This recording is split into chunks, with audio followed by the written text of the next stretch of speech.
अस्सलाम वालेकुम।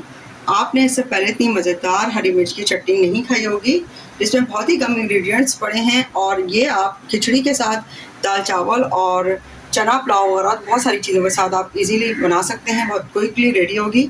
तो आइए हम स्टार्ट करते हैं अपनी हरी चटनी को। अस्सलाम वालेकुम। आज मैं आपको इंतहाई आसान और मज़ेदार हरी चटनी बनाना सिखा रही हूँ, जिसके लिए बहुत ही कम इंग्रेडिएंट्स की ज़रूरत है।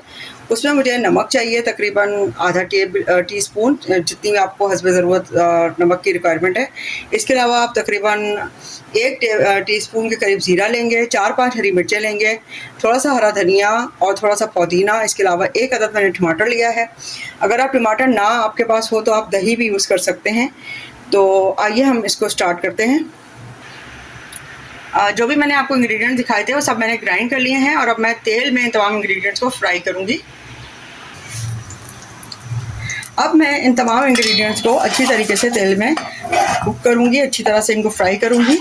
और आप थोड़ी सी इसमें कुटी हुई लाल मिर्चें भी मुझे डालनी है, जिससे मेरी जो चटनी है उसका कलर भी बहुत अच्छा हो जाएगा और साथ में मेरा जो इसका जो टेस्ट है वो बहुत अच्छा सा इन्हांस हो जाएगा। ये देखिए, हरी चटनी आप खिचड़ी के साथ भी यूज़ कर सकते हैं। इसके अलावा आप मुख्तलिफ़ चीज़ों के साथ, जैसे आप पुलाव वगैरह है या जैसे आपको बहुत सारे चावलों की दाल चावल वगैरह हैं, उसके साथ ये चटनी जो है वो बहुत इजीली बन जाती है और बहुत आसानी से आप ये जल्दी तैयार कर सकते हैं।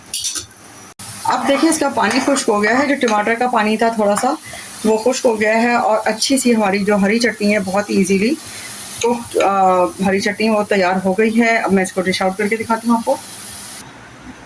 ये देखिए, हमारी मज़ेदार हरी चटनी जो है तैयार है और बहुत ही ज़्यादा इसकी खुशबू भी आ रही है। आप ज़रूर से ट्राई कीजिएगा और अभी मेरे बेल आइकन को प्रेस करके चैनल को सब्सक्राइब, लाइक, शेयर और कमेंट करके बताइए कि आपको मेरी वीडियोस कैसी लगती हैं और अगर अच्छी लगें तो ज़रूर कमेंट्स करके बताइएगा।